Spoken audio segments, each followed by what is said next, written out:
اللہ جل جلالہ عم نوالہ نے اپنے بندوں کے لیے جتنے احکام نازل فرمائے ہیں اور شریعت کے تمام احکام کا پابند بنایا ہے، ہر حکم کی کوئی نہ کوئی علت اور وجہ ہے۔ اس علت اور اس وجہ کی بنیاد پر اللہ نے اس حکم کا اپنے بندوں کو پابند بنایا، اور اس لیے بنایا کہ اگر آپ اس شریعت کے حکم کی پابندی نہیں کریں گے تو اللہ کے حکم کی خلاف ورزی تو لازم آئے گی ہی، لیکن عمل نہ کرنے کی وجہ سے اس دنیا میں انسان کی خانگی زندگی پر، انسان کی بیرونی زندگی پر، دنیاوی زندگی پر اور اخروی زندگی پر بے پناہ غلط نتائج اور اثرات مرتب ہوں گے۔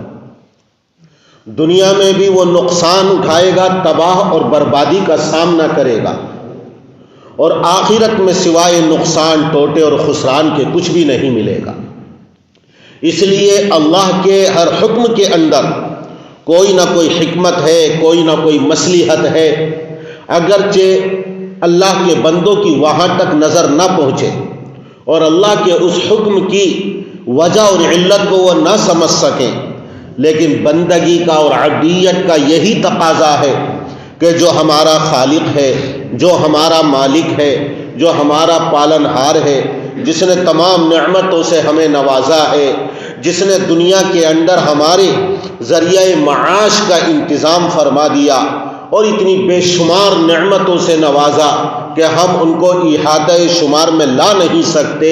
تو ہماری عبدیت اور بندگی کا تقاضا اور اللہ کی نعمتوں کے شکرانے کے طور پر یہ ضروری ہے کہ ہم اللہ کے حکم کو اللہ کا حکم سمجھ کر اس کے اوپر عمل کریں، چاہے اس کی حکمت، اس کی مصلحت ہماری سمجھ میں آئے یا نہ آئے۔ جتنی پوری شریعت اللہ کی طرف سے نازل کردہ ہے، شریعت کا کوئی حکم بھی کسی انسان کا بنایا ہوا قانون نہیں ہے کہ جب چاہے اس کو چھوڑ دے، جب چاہے عمل کرے اور جب چاہے عمل نہ کرے۔ اسی طرح اللہ نے ایک حکم عورتوں کے لیے نازل فرمایا ہے، پردے کا، حجاب کا۔ یہ حجاب کا حکم اللہ کی طرف سے نازل کردہ ہے، کسی دنیا کی مخلوق کا، کسی انسان کا یہ بنایا ہوا قانون نہیں، بلکہ قرآن کا حکم ہے، سنت میں اس کی تعلیم ہے، میرے نبی کا فرمان ہے، اور ہمارے اسلاف نے قرآن اور سنت کی روشنی میں اس حجاب کی قیودات اور اس کی شرائط کو بیان کیا ہے، اس کی وضاحت کی ہے، اور قرآن کے نزول کے زمانے سے لے کر آج تک پوری امت مسلمہ اس کے اوپر عمل کرتی ہوئی چلی آ رہی ہے، اور انشاءاللہ جب اللہ کا کلام قیامت تک کے لیے ہے تو اللہ کے کلام میں حجاب کا حکم بھی ہے، یہ بھی قیامت تک ہی رہے گا۔ قرآن کریم قیامت تک باقی رہے گا، اس لیے اس کے اس حکم پر عمل کرنے والی اللہ کی نیک بندیاں بھی قیامت تک اس کے اوپر عمل کرتی رہیں گی۔ تو یہ کسی انسان کا بنایا ہوا قانون نہیں، کسی حکومت کا بنایا ہوا قانون نہیں، کسی اسمبلی کا، کسی پارلیمنٹ کا، کسی بھی ادارے کا، کسی بھی انجمن کا بنایا ہوا قانون نہیں، بلکہ یہ اللہ کا بنایا ہوا قانون ہے، اللہ کی طرف سے نازل کردہ یہ حکم ہے، اور اللہ نے اپنی بندیوں کو اس حجاب کے حکم پر پابندی کا اس لیے حکم دیا ہے کہ اگر اس پر عمل کریں گی تو دنیا میں بھی عافیت ہے، دنیا میں خیر ہے، دنیا میں فلاح ہے، امن و امان رہے گا، فتنہ فساد سے حفاظت رہے گی، ان کی عصمت، ان کی عفت، ان کی پاک دامنی وہ محفوظ رہے گی، اور آخرت میں اللہ تبارک و تعالیٰ کی رضا اور خوشنودی نصیب ہوگی۔ اور جو عورتیں اور اللہ کی بندیاں اللہ کے اس حکم کو ٹھکرائیں گی، اس دنیا کے اندر ذلت اور رسوائی، ان کی عصمت، ان کی عزت، ان کی آبرو کے تار و پود بکھیر دیے جائیں گے۔ اور آج کل ایسے بھیڑیے تاک میں لگے ہوئے ہیں کہ جو عورتیں بھی حجاب کو چھوڑتی ہیں وہ ان کی عصمت اور ان کی عزت اور آبرو کے لٹیرے بن جاتے ہیں۔ دن کے اجالے میں اور سورج کی روشنی میں بھی اس حجاب کے چھوڑنے کی وجہ سے ان کی عزتیں اور ان کی آبرویں محفوظ نہیں ہیں۔ یہ نقصان ہے اللہ کے حکم کے چھوڑنے کا دنیا کے اندر، اور آخرت میں جس عذاب سے یہ دوچار ہوں گے کہ اس کو تو اس دنیا میں تصور ہی نہیں کیا جا سکتا، بس الفاظ میں بیان کیا جا سکتا ہے۔ اللہ پوری امت مسلمہ کی دنیا میں بھی تمام نقصانات سے اور آخرت کے عذاب سے حفاظت فرمائے۔ آج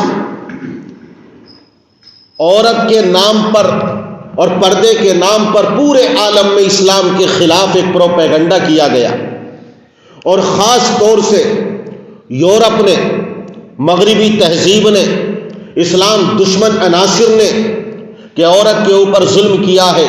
عورت کے اوپر زیادتی کی ہے۔ یہاں تک کہ مزدق ایک فرقہ گزرا ہے ایران کے اندر، جب اس کی حکومت آئی تھی، جب اس نے عورت کو بے پردہ کیا تو عورت اتنی سب سے زیادہ سستی چیز بن گئی کہ ایک ہی خاندان کے درمیان ایک عورت تھی اور تمام خاندان کے لوگ، گھر کے لوگ جانوروں کی طرح اپنی خواہش کو اس سے پورا کرتے تھے۔ اس کے نقصان کو انہوں نے اٹھایا۔ باپ سے بیٹی محفوظ نہیں تھی، بھائی سے بہن محفوظ نہیں تھی، بیٹے سے ماں محفوظ نہیں تھی۔ اس بے حجابی اور بے پردگی کا نتیجہ اس قوم کو بھگتنا پڑا، یہاں تک کہ جب روس کے اندر وہ قوم آئی جو کمیونسٹ تھی اور کمیونزم کی علم بردار تھی، اس نے جب روس سے پردے کو نکالا تو وہاں بھی یہی حالت ہو گئی کہ ایک عورت سب سے زیادہ ان کے لیے سستی چیز بن گئی تھی اور اس کی عزت و آبرو محفوظ نہیں تھی۔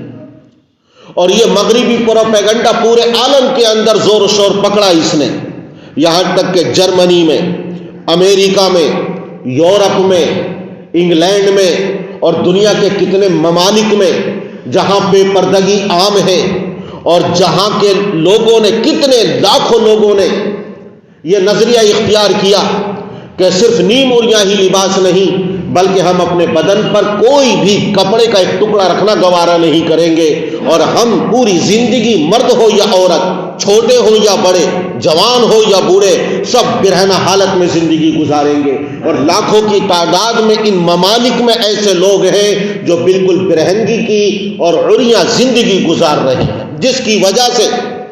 نسب محفوظ نہیں ہے، عزتیں محفوظ نہیں ہیں، ہر چیز ان کی متاثر ہوئی، ان کا معاش متاثر ہوا، ان کی اقتصادیات متاثر ہوئی، اور جب بڑھاپے کی دہلیز پر انہوں نے قدم رکھا ہے تو ان کی بے بدحالی، ان کی کشم پرسی اور آپ عالم نہ پوچھو کہ کوئی بھی ان کا پرسال حال نہیں رہا۔ وہی لوگ جنہوں نے بے حجابی اور بے پردگی کا ڈھنڈورا پیٹا تھا اور عورت کی ترقی میں حجاب اور پردے کو رکاوٹ بنا کر جب پیش کیا اور عورت کو بے حجاب اور بے پردہ کیا، آج وہ ممالک واویلا مچا رہے ہیں، گریا و بکا کی وہاں سے آوازیں آ رہی ہیں، اور آج وہ اتنے پریشان ہیں اور کہنے پر مجبور ہیں کہ ہماری سلطنتوں کے بنیادوں کو متزلزل اس بے حجابی اور بے پردگی نے کر دیا ہے۔ آج ہمارا ملک بدحالی اور تباہی کے دہانے پر کھڑا ہے اس وجہ سے کہ ہمارے ملکوں کے اندر بے حجابی اور بے پردگی آئی۔ جنہوں نے عورت کو بے حجاب کیا تھا، بے پردہ کیا تھا، آج وہ اس کی شکایت کر رہے ہیں اور اس کا رونا رو رہے ہیں، اس لیے کہ عورت جب تک گھر کی چار دیواری میں محفوظ ہے تو وہ محفوظ ہے، اس کی عزت و آبرو محفوظ ہے، لیکن جب گھر کی چار دیواری سے اگر نکال کر اس کو آزادی دے دی گئی تو وہ اپنے آپ پر بھی قابو نہیں رکھے گی، اپنے آپ سے بھی آزاد ہو جائے گی، اور جب اپنے آپ سے آزاد ہوگی تو شوہر، بھائی اور باپ کی آزادی سے بھی وہ آزاد ہو جائے گی، ان کی پابندی کو بھی کبھی قبول نہیں کرے گی۔ عورت صنف نازک ہونے کے ساتھ ساتھ عقل کے اندر اس کی کمی ہے، جیسا کہ میرے آقا نے فرمایا، اور اس نقصان عقل کا تقاضا اور نتیجہ یہ نکلتا ہے کہ وہ کسی ایک چیز پر قناعت نہیں کرتی، اگر ایک قدم اس نے بڑھایا ہے تو آگے دوسرے قدم بڑھانے کی وہ کوشش کرتی ہے۔ گھر سے اگر نکلنے کی اجازت دے دی گئی وہ پھر اپنے آپے سے باہر ہوگی، اور جس دن اپنے آپے سے باہر ہوگی وہ نہ شوہر کی اطاعت کرے گی، نہ باپ کی اطاعت کرے گی، نہ بھائی کی اطاعت کرے گی، کسی کا کہنا نہیں مانے گی۔ بے حجابی، بے پردگی کا نتیجہ یہ ہوگا کہ اس دنیا کے اندر بدکاری، زناکاری، سیاہکاری عروج پر ہوگی، اور آج عروج پر ہے، آج عروج پر ہے۔ بے پردہ جب ہوئی تو اس نے بے پردگی اور بے حجابی کے ساتھ پھر اپنے بدن کے کپڑوں کو بھی چھوٹا کر دیا، پھر اس سے آگے قدم رکھا، کبھی اس کے بازو نظر آئے، اس نے اپنے گلوں کا، اپنے سینے کا لوگوں کو نظارہ کروایا، اپنی پنڈلیاں اور اپنی رانیں دکھائیں، اپنے بدن کے نشیب و فراز کا مشاہدہ کروایا، اجنبی مردوں کی طرف خود بھی مائل ہوئی، اور چلتے پھرتے اپنے کلبیلے انداز سے اور اپنے دل ربا انداز سے دوسروں کو بھی اپنی طرف مائل کیا، فتنہ اور فساد میں مبتلا کیا۔ اللہ کے رسول صلی اللہ علیہ وسلم نے ارشاد فرمایا، اپنی امت کے لیے سب سے بڑا فتنہ میں اپنی امت میں جو چھوڑ کر جا رہا ہوں وہ عورت کا فتنہ ہے۔ اسی کی وجہ سے بنو اسرائیل میں فتنہ برپا ہوا اور اللہ کا عذاب نازل ہوا۔ اسی عورت کی وجہ سے اس روئے زمین پر سب سے پہلے انسان کا خون بہایا گیا۔ قابیل نے اپنے بھائی حابیل کا ایک عورت کی وجہ سے خون بہایا ہے۔ آپ دیکھو گے کہ حکومتیں تہوبالا ہوئی ہیں، بڑی بڑی حکومتوں کو زوال آیا ہے، تباہ اور برباد ہو گئی ہیں، اس میں ایک کردار، کلیدی کردار آپ کو عورت کا بھی ملے گا کہ جب عورت بے حجاب ہوئی، بے پردہ ہوئی، تو بڑے بڑے فرما روا اور بڑے بڑے جاہ و جلال کے مالک، بڑی بڑی سلطنت اور حکومت کے مالک اس عورت کے حسن و جمال پر فریفتہ ہو کر انہوں نے اپنی حکومت اور سلطنتوں کو تباہ اور برباد کر ڈالا۔ اس لیے اللہ نے اور اللہ کے رسول صلی اللہ علیہ وسلم نے جو پردے کا حکم دیا ہے، پردے کا حکم فتنے کے انسداد، فتنہ اور فساد کا دروازہ بند کرنے کے لیے دیا، اور اس کے بڑے مراحل ہیں۔ اجنبی مردوں سے، گھر کے بھی مردوں سے جب بالغ ہو جائے تو قرآن کریم میں حکم دیا گیا ہے کہ گھر کی عورتوں کے کمروں میں بھی بغیر اجازت کے داخل مت ہو، یہ حکم دیا گیا ہے۔ عورت، سفر حج کتنا مقدس سفر ہے، لیکن عورت کو شریعت نے اجازت نہیں دی ہے کہ اس مقدس سفر کے لیے تنہا سفر کرے، بلکہ اس کے ساتھ اس کا شوہر ہونا چاہیے، یا اس کے ساتھ اس کا کوئی محرم ہونا چاہیے جس سے ہمیشہ کے لیے اس سے نکاح حرام ہے۔ عبادتوں کے لیے بھی شریعت نے پابندیاں عائد کی ہیں، اس وجہ سے کہ عورت جب گھر سے باہر نکلے گی اور اس کی حفاظت کے اسباب اختیار نہیں کیے جائیں گے تو یقیناً اس دنیا میں فتنہ اور فساد برپا ہوگا۔ شریعت کے اس حکم میں پوری دنیا کے لیے امن کا پیغام ہے، پورے عالم کے لیے سلامتی کا پیغام ہے۔ اگر آج پوری دنیا اس پردے اور حجاب کے حکم پر عمل کرنے لگے تو کتنے فتنہ و فساد کا یقینی طور پر اور خود بخود خاتمہ ہو جائے گا، اور یہ دنیا امن و امان کا گہوارہ بن جائے گی۔ شریعت کے حکم کو چھوڑا، عورت بے حجاب ہوئی، بے پردہ ہوئی، آپ اس کا نتیجہ دیکھ رہے ہیں کہ جگہ جگہ فتنہ فساد برپا ہے، آبروئیں لوٹی جا رہی ہیں، عزتوں سے کھلواڑ کیا جا رہا ہے، عورت کو شو پیس بنا دیا گیا اور عورت کو آفس میں بٹھا دیا گیا، عورت کے حسن و جمال کا مشاہدہ کرایا جا رہا ہے۔ ہر قدم قدم پر آپ کو عورت کی بے حجابی، بے پردگی اور نیم عریاں لباس میں یا برہنہ حالت میں وہ عورتوں کے لیے ایک کشش کا ذریعہ بنی ہوئی ہے، جس کی وجہ سے پورے عالم میں ایک فتنہ فساد برپا۔ شریعت نے جو حکم دیا ہے یہ فتنہ فساد کے دروازے کو بند کرنے کے لیے دیا ہے، اور اصل مقصد ہے بدکاری اور سیاہ کاری پر قدغن لگانا، ضرب کاری لگانا، اس لیے کہ یہ بے حجابی اور بے پردگی یہ زناکاری اور بدکاری تک پہنچائے گی۔ آپ اگر قرآن کریم اور احادیث نبویہ اور پوری شریعت کے احکام میں غور کریں گے تو جو احکام امتناعی ہیں، یعنی اللہ نے جن کاموں کے کرنے سے منع کیا ہے، ان کے منع کرنے کی کوئی نہ کوئی علت، کوئی نہ کوئی وجہ اس لیے ملے گی کہ اگر اس حکم کو، اگر اس پابندی کو توڑا اور اللہ کے ممانعت کے باوجود، منع کرنے کے باوجود اس کو کوئی عمل میں لے آیا تو ایک بڑا فتنہ اور فساد برپا ہوگا۔ مثال کے طور پر شریعت میں ہماری تصویر سازی، مجسمہ سازی یہ حرام ہے، لیکن فی نفسی ہی تصویر کی ممانعت نہیں ہے، بلکہ آپ اس کے اوپر غور کرو گے کس وجہ سے ممانعت ہے۔ حضرت نوح علیہ السلام کے زمانے میں بزرگوں کی تصویریں بنائی اور رفتہ رفتہ رفتہ رفتہ انہی کو اپنا خدا سمجھ لیا اور ان کی عبادت کرنے لگے۔ حضرت ابراہیم علیہ السلام کا باپ آزر بت پرست، بتوں کو تراشتا تھا، مجسمے بناتا تھا۔ حضرت ابراہیم علیہ السلام کو دعوت کے لیے بھیجا گیا۔ حضرت موسیٰ علیہ السلام جب دریائے نیل پار کر کے تشریف لے گئے تھے، قوم کو دیکھا کہ بچڑے کی پرستش کر رہی ہے۔ بنو اسرائیل کہنے لگے ہمیں بھی ایک ایسا ہی مجسمہ بنا دیجیے۔ حضرت موسیٰ علیہ السلام نے کہا کیا جہالت ہے، تم ابھی تک جہالت سے نہیں نکلے نبی کے ہونے کے باوجود، کہ دوسری قوم جو ایک مجسمے کی پرستش کرتی ہے تم بھی ایک مجسمہ بنوا کر اس کی پرستش کرنا چاہتے ہو۔ عمر ابن لوحی جب ملک شام کے سفر پر گیا تو مقام بلقا پر دیکھا کہ ایک مجسمے کی لوگ عبادت کر رہے ہیں۔ وہ وہاں سے بت لے کر آیا، مجسمہ لے کر خانہ کعبہ میں لا کر نصب کر دیا۔ ایک ہی بت لایا تھا، لیکن پھر مکے والوں نے، اس سے پہلے دین ابراہیمی پر قائم تھے مکے والے، لیکن اس نے جب وہ مجسمہ لا کر رکھا ہے تو پھر انہوں نے اپنے ذہن، اپنے خیال، تصور کے اعتبار سے کتنے بت بنا لیے، کتنے معبود بنا لیے، اور پورے عرب میں بت پرستی اور شرک کا دورہ ہو گیا۔ جب شریعت میں اس مجسمہ سازی سے، تصویر سازی سے بت پرستی آئی ہے تو شریعت نے تصویر بنانے ہی کو حرام قرار دے دیا، کیونکہ آگے چل کر کہیں ایسا نہ ہو کہ یہی تمہیں بت پرستی تک پہنچا دے۔ لیکن فی نفسی ہی تصویر بنانا حرام نہیں،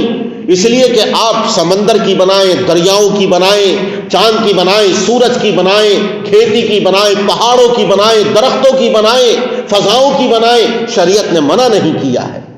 جاندار کی تصویر سے منع کیا ہے، غیر جاندار کی تصویر سے منع نہیں کیا ہے۔ اس کا مطلب ممانعت کی علت بت پرستی ہے۔ اگر اس کی اجازت دے دی جائے گی، کہیں ایسا نہ ہو جاہل اور نادان اور بے وقوف لوگ آگے چل کر ان کو اپنا خدا اور اپنا معبود سمجھنے لگے، جیسے قوم نوح نے سمجھ لیا، حضرت ابراہیم کی قوم نے سمجھ لیا، اسی طرح مکے والوں نے سمجھا، جس طرح حضرت موسیٰ علیہ السلام کی قوم مطالبہ کرنے لگی۔ ایسے ہی یہ حجاب اور پردے کے حکم میں یہ علت ہے کہ اگر اس کی اجازت دے دی گئی تو پھر نظریں ٹکرائیں گی۔ حسن و جمال اللہ نے مرد کے اندر عورت کے لیے، عورت کے اندر مرد کے لیے کشش رکھی ہے، جاذبیت رکھی ہے، ایک دوسرے سے متاثر ہوں گے۔ پھر عورت اپنے حسن و جمال کا مظاہرہ کرے گی، ابھی تو چہرہ اس نے کھولا ہے، پھر بدن کے کچھ اعضاء کھولے گی، نتیجہ یہ ہوگا کہ شرمگاہیں بھی کھل جائیں گی، جیسے یورپ کے اندر، جرمنی کے اندر، انگلینڈ کے اندر، امریکہ اور کہاں کہاں کے ملکوں اور ریاستوں کے اندر عورتیں بے ستر ہو گئیں، مرد بے ستر ہو گئے اور بدکاری عروج پر آ گئی، جس کی وجہ سے آج بے پناہ خطرناک بیماریوں کے اندر ابتلا ہے۔ ایسی ایسی بیماریوں میں اللہ نے ان کو مبتلا کر دیا کہ جس کا ان کے پاس کوئی علاج نہیں ہے۔ یہ نتیجہ ہے اور یہ پاداش ہے اللہ کے حکم کو توڑنے کی۔ یہ شریعت کا حکم اللہ کا حکم ہے، نبی کی تعلیم ہے، اور قیامت تک کے انسانوں کے لیے اس میں فائدہ ہی فائدہ ہے، دنیا بھی فائدہ ہے، اخرہ بھی فائدہ ہے۔ انسان کی زندگی اور انسان کی زندگی کی بے شمار مصلحتیں عورت کے حجاب اور پردے میں اللہ تبارک و تعالیٰ نے رکھی ہیں۔ جو قوم اس پردے کی، اس حجاب کی مخالفت کرے گی، اس قوم کو اقتصادی، معاشی، اخلاقی اعتبار سے تباہی اور بربادی سے کوئی روک نہیں سکتا۔ جیسے مغرب کے لوگ آج رونا رو رہے ہیں اس بے پردگی اور بے حجابی کا. جی آج ہمارے ملک میں حجاب اور پردے کے خلاف جو آوازیں بلند کی جا رہی ہیں، ایک زمانہ وہ آئے گا کہ یہی قوم رونا روئے گی اور خون کے آنسو روئے گی، کیونکہ ان کے تو دھرم میں بھی لاج ہے، شرم ہے، حیا ہے. اللہ نے ان اللہ یأمرکم بالعدل والاحسان وایتاء ذی القربى وینہی عن الفحشاء والمنکر. یہ فحشا جو ہے یہ حیا کی ضد ہے. عورت ایک تو خود چھپانے کی چیز ہے، قیمتی چیز ہے، اور اس کا سب سے عظیم جوہر اس کی حیا ہے. حیا ہے تو گناہوں سے رکیں گے، اور جہاں حیا رخصت ہوئی تو فحش اور فحشا بے حیائی کے کاموں کا ارتکاب کرے گا، اور جب بے حیائی کے کاموں کا ارتکاب کرے گا تو انسان اور جانوروں میں کوئی فرق نہیں رہے گا. جن لوگوں نے اس حیا کو چھوڑ دیا، حجاب کو، پردے کو چھوڑ دیا، آج گدھوں کی طرح، کتوں کی طرح، جانوروں کی طرح اپنی خواہشات کو سڑکوں پر، پارکوں پر اور کلبوں میں پورا کر رہے ہیں. آج ان میں اور گدھوں میں کوئی فرق نہیں، ان میں اور کتوں میں کوئی فرق نہیں، ان میں اور دوسرے درندوں اور جانوروں میں کوئی فرق نہیں. اسی طرح آج جو قوم بھی حجاب اور پردے کو چھوڑے گی وہ انسانیت کے اعلی مقام سے اتر کر جانوروں کی سطح پر آ جائے گی.